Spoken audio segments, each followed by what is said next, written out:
இரண்டு பேருடைய செய்தியாளர் சந்திப்பின் மூலமாக சில செய்திகள் வருது. மூத்த பத்திரிகையாளராக உங்களுக்கு நிறைய கோணங்கள் அதில் இருக்கலாம் திரு ஷியாம்.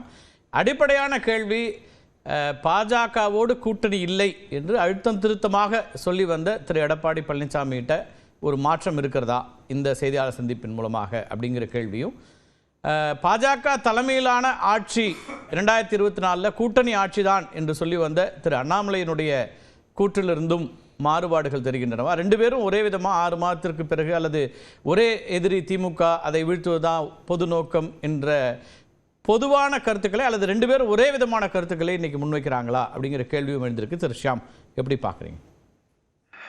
வாக்கரசியலில், குறிப்பாக கூட்டணி அரசியலில் உலை கொதித்து கொண்டே இருக்க வேண்டும். அது ரொம்ப முக்கியம். அந்த உலை கொதிக்க வைக்கும் பணியை எப்போதுமே தலைவர்கள், இரண்டாம் கட்ட தலைவர்கள் செய்து கொண்டிருப்பார்கள். திரு அண்ணாமலை அவர்கள் பேச்சிலிருந்தே இதற்கு பல சூசகங்கள் இருக்கிறது. ஒன்று, என்டிஏ கூட்டணி பற்றி பேசுகிறார், அமமுக பற்றி பேசுகிறார். ஆக அமமுக என்டிஏ கூட்டணியில் தொடர்கிறது. இரண்டாவது, 6 மாதம் கழித்து 8 மாதம் கழித்து தேர்தல் வரும்போது முடிவு. அது கிட்டத்தட்ட எல்லோருமே அப்படித்தான் சொல்ல முடியும். மூன்றாவது, அண்ணாமலை அவர்களை பொறுத்தவரையில் நான் பொள்ளாச்சியில் இருக்கும்போது இந்த கேள்வி கேட்கப்பட்டது என்று சொல்கிறார். எனவே எடப்பாடி பழனிசாமி அவர்கள் கூறியதெல்லாம் அவருக்கு தெரிந்திருக்கும். அப்படி என்றால் ஒரே ஒரு வினாதான் இதில் எஞ்சின் இருக்கு.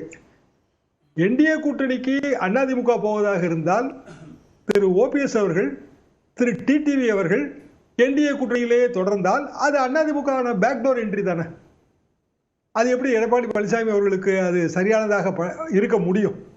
அதுபோக இதில் ஒரு வகையில் ஒரு சமிக்கை இருக்கு. எப்படின்னா, அதிமுக பாரதிய ஜனதா கூட்டணிக்கு வந்துடும் போல தெரியுது என்று சொன்னாலும் கூட ஒரு 6 மாதத்துக்கு இந்த ஒலை அப்படியே கொய்த்து கொண்டே இருக்கும். விஜய் அவர்களுக்கு ஒரு நெருக்குதல் கூட வருது. இதில் கூட்டணியெல்லாம் ஃபைனலைஸ் ஆகிட்டு இருக்கு, நீங்கள் என்ன பண்ண போறீங்க, எப்போ முடிவெடுக்க போறீங்க? ஆனால் அதிமுக பாரதிய ஜனதா கூட்டணி வராது என்று நான் நம்புவதற்கான காரணம், அது கிட்டத்தட்ட பாரதிய ஜனதா அதிமுகவை விழுங்கி விடும் என்கிற ஒரு அச்சம் எடப்பாடி பழனிசாமி அவர்களுக்கு இருப்பதால் தான். அந்த அச்சம் இப்போது அகலல. காரணம், அண்ணாமலை அவர்களே திருப்பி திருப்பி அதை சொல்றாங்க. அப்படியான சூழ்நிலையில் இப்ப அமித்ஷா அவர்கள் வரப்போகிறார், அண்ணாமலை அவர்களே கூறிவிட்டார்கள். அமித்ஷா வந்தாலும் எந்த விதமான முன்னெடுப்பு இருக்காமல் இப்போது எடப்பாடி பழனிசாமி பார்த்துக் கொள்கிறார். அதுபோக சீலிங் த தண்டர் ஸ்டாம் பாங்கல, இடி மின்னலை தன் பக்கம் எடுத்துக் கொள்வது. இப்ப யாரெல்லாம் இடி மின்னலா இருந்தாங்க, செங்கோட்டையன், திரு வேலுமணி அவர்கள் அந்த கல்யாணத்தை வச்சு, திரு தங்கமணி அவர்கள், அதாவது பாரதிய ஜனதாவுக்கு ஓரளவுக்கு ஆதரவான மனோபாகம் உள்ள அதிமுக தலைவர்கள், இப்ப அவங்களும் மௌனிகள் ஆயிடுறாங்களே. ஸோ எடப்பாடி பழனிசாமிக்கு தானே இது வின் வின் சிச்சுவேஷன். அப்ப பாரதிய ஜனதா கூட்டணி வரும்னு எந்த இடத்துல அவர் சொல்றாரு? இல்ல, கேள்வி பாஜக கூட்டணி பத்தி தான் கேள்வி வைக்கிறாங்க. இது பதிலிருந்து தொடங்கினதுனால உங்களுக்கு அந்த புரிதல் இருக்கும். நீங்க காலையிலேருந்து பார்த்துட்டு இருக்கிறீங்க. கேள்வியே பாஜகவோடு அதிமுக கூட்டணி என்று செய்திகள் வருகிறதே அப்படின்னு தான் ஆரம்பிக்கிறாங்க. அதுக்கு தான் அவர் பதில் சொல்றாரு. பொதுவாக இது வரைக்கும் அப்படி அது ரியாக்ட் பண்ணதே இல்லை திரு எடப்பாடி பழனிசாமி அவர்கள். நாங்கள் பாஜகவோடு கூட்டணி வைப்பதில்லை, அதுதான் எங்களுடைய நிலைப்பாடுன்னு சொல்லி வந்தவர். இன்னைக்கு அதை சொல்ல, இன்னைக்கு ஒரு மாதிரி கதவுகளை ஓப்பன் பண்ணுறாரா அப்படிங்கிற கேள்வியும், சிக்னல்ஸ் நீங்கள் சொல்கிற மாதிரி இப்போ உலையை கொதிக்க வைக்கணும்னு நினைக்கிறாங்கன்னா, இப்போ யாருக்காவது உலை வைக்கிறதா ஸ்டேட்மெண்ட்டா, இல்லை இப்போ உலை வைக்கிற தருணம் இருந்துச்சு, அரிசி போடுறதுக்கான தருணம் அப்படிங்கிறதுனால உலையை இன்னும் கொஞ்சம் கொதிக்க வைக்கிறாரா?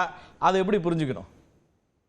அரிசி போடுவதற்கான தருணம் இன்னும் 6 மாதம் கழிச்சு தான். ஆமாம். ஆனால் ஒலை கொதிப்பதால லாபத்தை யோசிச்சு பாருங்களேன். திரு ஓபிஎஸ் அவர்கள் இப்போ அவருக்கு ரொம்ப பதற்றம் ஆயிரும். திரு டிடிவி அவர்கள் அந்த பதற்றத்தை தணிப்பதற்கு தான் அண்ணாமலை அந்த ஸ்டேட்மெண்ட் தராரு. அதே நேரத்தில் எடப்பாடி பழனிசாமி அவர்கள் ஒரு எள்ளல் துணியோடு தான் பாரதிய ஜனதாவை அணுகினார். முதல் கேள்வி நீங்க சொன்னாரே, அந்த முதல் கேள்வி கேட்ட உடனே பாஜக கீஜாக்கா இதை பத்தி எல்லாம் ஒன்னும் கேள்வி கேட்காதீங்க, இது வரைக்கும் அப்படி அவர் சொல்ல மாட்டாரு. இப்போ பாரதிய ஜனதாவை பொறுத்தவரையில அவர் அது ஒரு பொருட்டாக எடுக்கவில்லைன்னா நான் இதுல புரிஞ்சுக்கிறேன். அதுபோக பிஜேபி கூட்டணியுமே இன்றைய தேதிக்கு என்ன நிலைமையில இருக்குன்னா, அவர்களும் ஒரு கூட்டணியை கட்டமைத்துக் கொண்டிருக்கிறார்கள். அப்ப அந்த எல்லா கட்சிகளுக்கும் இங்க இடம் கொடுக்கணும். இப்போ பாமக ஒரு கட்சி அதிமுகவுக்கு வந்தாலே அதிமுகவுக்கு அந்த கூடுதலான ஒரு பலம் அல்லது தெம்பு கிடைத்து விடும். அப்படி கூட இன்னொரு கருத்தையும் திரு எடப்பாடி பழனிசாமி சொல்லியிருந்தார். நீங்க முழுமையான நேர்காணல் பார்த்துருப்பீங்க, அந்த செய்தியாளர் சந்திப்பை பார்த்துருப்பீங்க. முழுசா இங்கே நம்ம அதை ஒளிபரப்புறதுக்கான நேரம் இல்லைங்கிறதுனால போடலை. எதிர்ப்பு வாக்குகள் சிதறவிடக்கூடாது, அதை எல்லாத்தையும் ஒன்றா சேர்க்கணும் அப்படிங்கிற கருத்தையும் அவர் இன்னைக்கு சொல்லியிருக்கிறாரு. இதனுடைய தொடர்ச்சியாக சொல்கிறாரு. அதனால் அதை தனித்தனியாகவும் நம்ம பார்க்க முடியுமான்னு தெரியல. இல்ல, எதிர்ப்பு வாக்குகள் ஒன்னா சேர்க்கணுங்கிறது ஆதி காலத்து சூத்திரம் தாங்க. பலமான எதிரியை இல்ல நீங்க சார், வீழ்த்த முதல் வேண்டும் முறையா என்றால் திரு எடப்பாடி பழனிசாமி வெளிப்படையா இதெல்லாம் சொல்வதுதான். அதாவது எல்லாமே சூத்திரம் இருக்கு. திரு ஜெயக்குமார் ஒன்று சொல்லியிருக்கலாம், வேற ஒரு மற்றவங்க எல்லாம் சொல்லலாம். திரு எடப்பாடி பழனிசாமி பாஜகன்னு வந்தாலே அவர் வந்து இங்க பாஜகல இருந்து வரக்கூடியவங்களாம் சொல்றது சிறுபான்மையினர் வாக்குகளாக எங்களை இப்படி பண்றாங்க. ஆனா இந்த முறை அப்படிலாம் வைக்கல. அவர் கிளியர் கட்டா பிஜேபி அப்படிங்கிறத எதிர்ப்பு நிலையிலிருந்து நகர்த்தி ஓரளவுக்கு அதை வந்து எதிர்ப்பு நிலையிலிருந்து குறைஞ்சபட்சம் நகைத்திருக்கார் அப்படின்னாவது இதை பார்க்க வேண்டியிருக்கா? நட்பா வச்சிருக்காரா இல்லையாங்க? ரெண்டாவது அப்படியே ஒரு 4 மாசம் முன்னாடி ரீவைண்ட் பண்ணி பார்ப்போம். இது மாதிரியான ஒரு சர்ச்சை வந்தது. மறுநாள் வந்து ஏர்போர்ட்ல ஒரு பேட்டியில் நான் அப்படியெல்லாம் சொல்லவே இல்லை, எங்க நிலைப்பாடு ஒன்றுதான், எங்களுக்கு எதிரான கட்சிகள்ல திமுக எதிர்ப்புங்கிறது எங்களோட பிரதான நோக்கம், அதை வீழ்த்தக்கூடிய ஒரே சக்தி அதிமுக தான், பாரதிய ஜனதாவும் எங்களுக்கு, நாங்க வந்து அதை எதிர்க்கிறது தான், அப்படிதான் அவர் சொல்றாரு. இப்போ நாளைக்கு வந்து நமக்கு ஆல் பார்ட்டி மீட்டிங்ல தமிழ்நாட்டோட சில அடிப்படையான விஷயங்கள், ஒரு 60 வருஷமா நம்ம எதெல்லாம் நம்புறோமோ அதை பற்றிய கூட்டம். இந்த கூட்டத்துக்கு போபவர்கள் யாரெல்லாம் பார்த்தீங்கன்னா அதிமுகல இருந்து பாஜகவே நாம் தமிழர் தவிர மத்த எல்லாரும் கலந்து கொள்வதாக தான் இப்போ வரைக்கும் சொல்லி இருக்கிறாங்க. நாம் தமிழர் இல்ல, பாஜக இல்ல, தமிழ் மாநில காங்கிரஸ் இல்ல, அமமுக போதான்னு எனக்கு தெரியல எனக்கும். அப்போ அகைன் இது எப்படி இந்த கூறு பிரியுது, அதை அண்ணாமலை அவர்களும் சுட்டி காட்டுறாங்க. ஐடியாலஜிக்கலா ஒரு பெரிய ஃபயரை கிரியேட் பண்றாங்க அப்படின்னு சுட்டி காட்டுறாங்க. அப்ப இயல்பாகவே வந்து ஐடியாலஜிக்கலா வரும்போது அதிமுக திமுகவோட சேர முடியாது. ஆனா எம்ஜிஆர் அவர்கள் வகுத்தளித்த கொள்கையே வந்து இதுதானே. அதிமுகவும் திமுகவும் இரட்டை குழல் துப்பாக்கி 1977 சட்டமன்றத்தில் சொன்ன விஷயம். எதுல இரட்டை குழல் துப்பாக்கி? மாநில உரிமைகள் காத்தல், மொழி நலன் காத்தல். அப்ப இதுக்கெல்லாம் அகைன்ஸ்டா எப்படி வந்து பிஜேபியோட கூட்டணி வைக்க முடியும்? வாய்ப்பு இல்ல. ஓகே, ரைட், பேசலாம் சார். முதல் கட்ட கருத்தை எடுத்துக்கிறேன். திரு மணிகண்டன், நீங்க என்ன இதுக்கான பொருளுரை அப்படின்னு நீங்க என்ன பாக்குறீங்க? அவர் சொன்னதை எப்படி புரிஞ்சுக்கணும்? அதுக்கேற்ற மாதிரி நான் மற்றவர்கள்ட்டையும் பேசிடுவேன். நியூஸ் 8 நேயர்களுக்கு வணக்கம். கார்த்திகை செல்வன் இதுல முதல்ல சியாம் சார் சொன்னதுல இருந்து நான் ஒரு சின்ன ஒரு மாறுபாடு. தினகரன் வந்து தேசிய ஜனநாயக கூட்டணியில் தொடர்வாரா, பன்னீர்செல்வம் இந்த கூட்டணியில் தொடர்வாராங்கிறத முடிவு பண்ண வேண்டியது பார்லிமெண்டரி போர்டு, டெல்லி மத்திய தலைமையை ஒழிய அவங்க சொல்றதை செயல்படுத்தக்கூடிய இடத்துல தான் திரு அண்ணாமலை அவர்கள் இருக்கிறார் அப்படிங்கறது அவர் முதல்ல புரிஞ்சுக்கணும். அண்ணாமலை பார்த்து இல்ல இவங்க எல்லாம் கூட்டணியில தொடர்வாருன்னு தனிப்பட்ட முறையில ஒரு முடிவு எடுக்க முடியாதுங்க. ரெண்டாவது பாத்தீங்கன்னா ஒரு 3 புள்ளிகளை நான் சொல்றேன், அதை இணைச்சு பாருங்க, உங்களுக்கு பதில் தெரியும். ஒரு மாதத்துக்கு முன்பு திருச்சி விமான நிலையத்துல வெளியே வந்தப்ப திரு எடப்பாடி பழனிசாமி அவர்கள் கொடுத்த ஒரு பேட்டி, பத்திரிகையாளர்கள் பர்டிகுலரா திரும்ப நீங்க பாஜகவை பத்தி ஒரு கேள்வி கேட்டாங்க.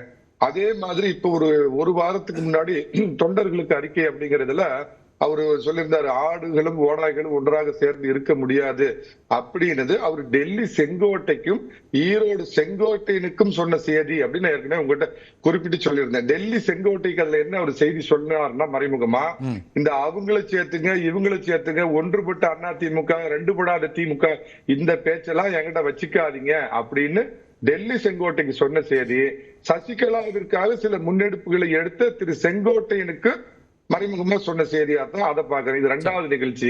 3 இன்னைக்கு சேலம் ஆத்தூர்ல அவர் கொடுத்த இந்த பேட்டியை, இந்த 3ஐயும் இணைச்சு பாத்தீங்கன்னா அந்த பாஜக மேல அவரு, அதாவது என்ன இதுல வெளிப்படையா சொல்லணுங்க, கொள்கை கூட்டணிலாம் ஒண்ணு தமிழ்நாட்டுல கிடையாதுங்கிறது பல முறை பேசியாச்சு.